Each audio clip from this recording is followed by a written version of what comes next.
Hi everyone, Hal Tipper here, creator of Positive People Making a Difference, a website that's dedicated to simple self-help tools to increase peace of mind and reduce stress. This short video introduction is to announce a new podcast and video series I'm producing on mental health. A few weeks ago, I had the privilege of meeting Dr. Lynn Namka, otherwise known as the Happy Psychologist.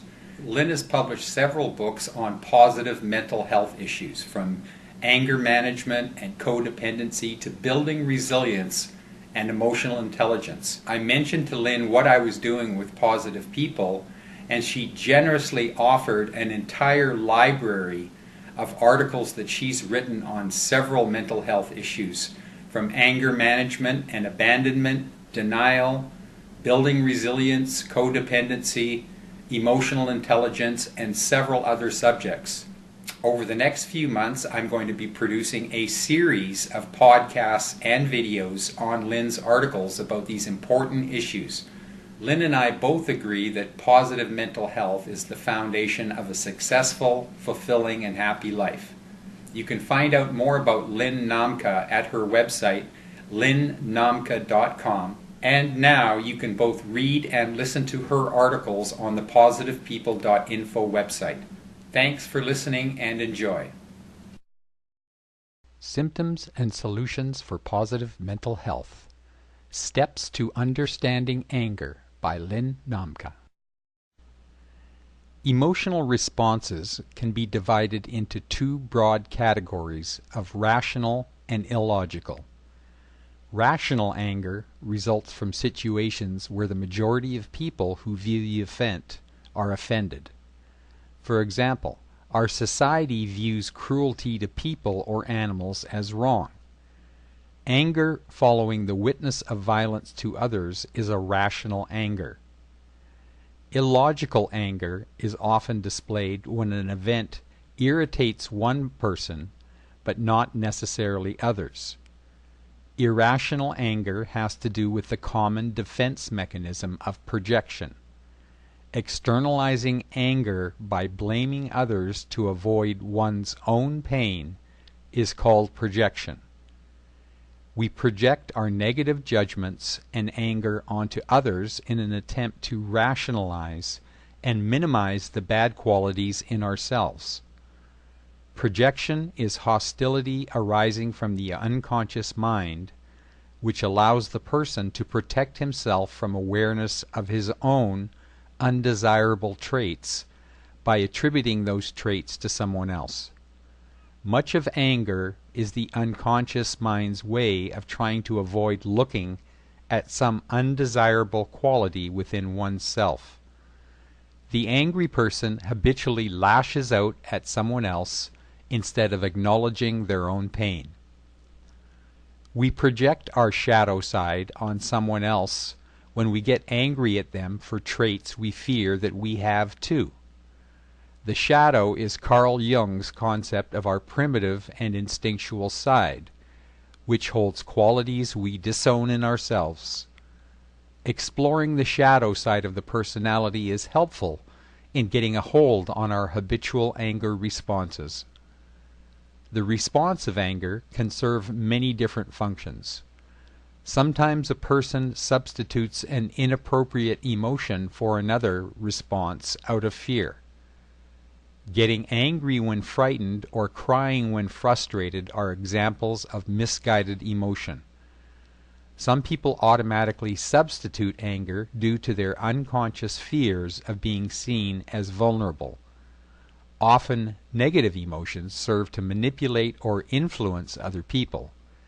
Becoming angry or crying in order to get one's own way are responses learned and reinforced by others during childhood. Threatening events set up an automatic, instantaneous chain of reactions involving perceptions, feelings, interpretation. Lynn has been practicing psychology for about 3 decades and has written Behaviors to cope with the stressor takes only 1/30th of a second. This process happens so fast that we lose the details. yet it can be taken apart to help understand why we react the way we do. So let's analyze the anger reaction in a step-by-step fashion. Threatening event, perceived meaning of harm. Humans differ greatly in what makes them angry. An individual's perception of whether or not an event is threatening is based on his personal history and prior negative emotional associations built around the event, or one with a similar meaning. How the event is interpreted depends on old triggers, buttons being pushed, and red flag words that have been associated with being hurt or rejected in the past. We are creatures of our conditioning. Overreactive individuals who flare up at the slightest instance probably have been hurt deeply in childhood. Generally, individuals have strict judgments around situations which contribute to their angry thoughts. They hold rigid shoulds, ought tos, and musts for others. As people do more clearing of their psychological issues and Making the short introduction to this, I'm here to announce, this video is to announce a new podcast and video series I'm producing on mental health.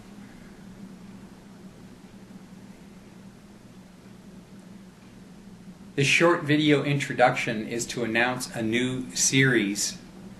This short video introduction is the sense that what is fair and right has been violated. Often beliefs of entitlement and getting one's own way are involved.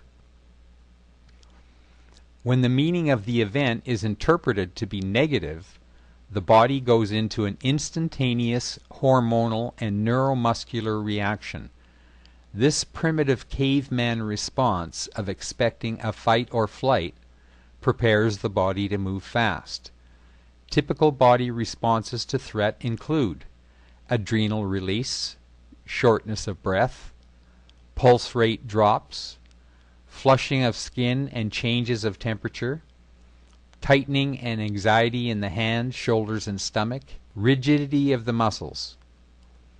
The individual has automatic thoughts of a negative nature which increase the perception of harm. Self-talk statements are made which heat up the situation. The way that the stressful situation is interpreted comes from past experiences with being hurt. Because early experiences in the person's life were not fair, he dwells on the concept of fairness and exaggerates the injustice of the situation.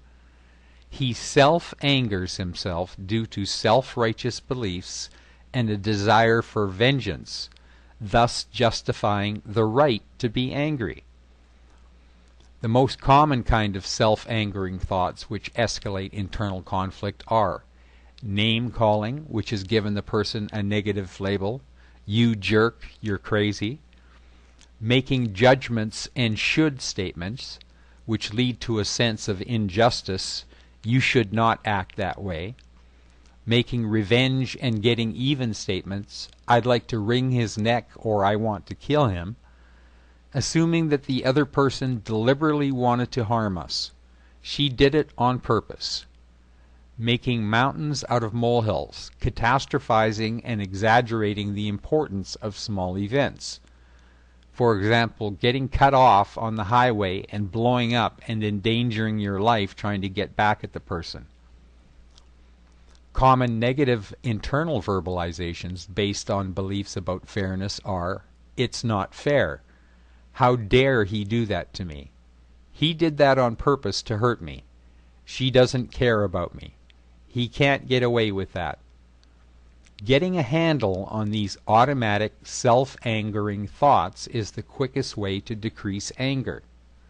The type of response that comes forth from the individual's aroused feelings after a stressful event depend upon his beliefs, his past history with aggression, and the demands of the social situation. Whether these feelings can be displaced depends upon his comfort in expressing what he feels. Often the emotional responses following a threat must be suppressed. When suppressed over a period of time and built up, they can manifest as depression, illness, or in an explosion of rage. Typical responses to stress include fear, anger, disgust, helplessness, and confusion. We can place our energy in one of 4 ways when we respond to threat. Remember how fast this sequence takes, 1/30th of a second. Watch yourself during threatening situations to see where you direct your energy. Towards the problem in a negative way, verbal or physical aggression, away from the problem and towards something or someone else, leave the situation or displace anger on someone or something else, away from the problem and into the self, withdrawal into submission, spacing out, blaming the self and denying the feelings, or towards the problem in a positive way, problem solving, sharing feelings, gaining greater understanding of ourselves and the other person. These are the less healthy anger reactions to threats. Doing physical damage to oneself. Using physical aggression ranging from threatening gestures to physical blows. Steaming inside while appearing calm outwardly. Expressing verbal hostility such as criticism, name-calling, or blaming another person. Verbal abuse. Using a habitually verbally abusive response such as cursing or sarcasm.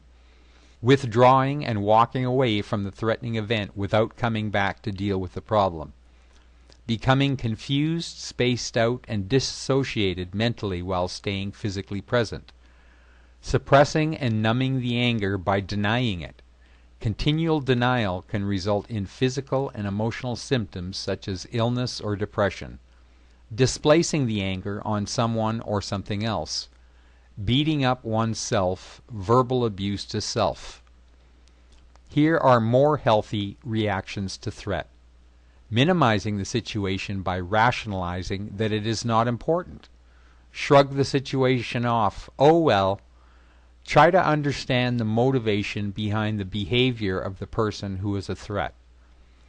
Take a time out to sort out your feelings and possible solutions, then return to work out the problem.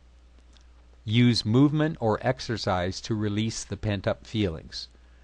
Work the anger out physically through positive displacement. Talk to someone else to sort out the meaning of the threat. Observe one's own physiological reactions and cognitions.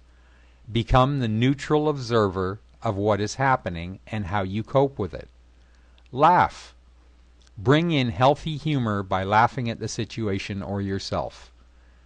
Take corrective action. Do something to solve the problem. Express feelings in a socially acceptable way. I feel blank when you blank. Take the event as an opportunity to learn about yourself and the other person. Change the perceived meaning of the event. See things differently so they do not seem threatening. Find the projection or that part of yourself that the other person's behavior triggers. Forgive that part of yourself that is similar to the person with whom you were angry. In the long run, we are the only ones who can fulfill our unmet childhood dependency needs. We can learn to give to ourselves what our parents did not give. We can choose new families and surround ourselves with people who are supporting, caring, and nurturing. New ways of self-soothing and comforting can be learned and practiced.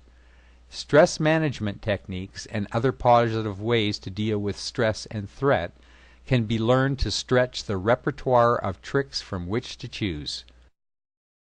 For more free articles about mental health, symptoms, and solutions by Lynn Nomka, please visit her website at www.lynnnomka.com or www.positivepeople.info. Thank you.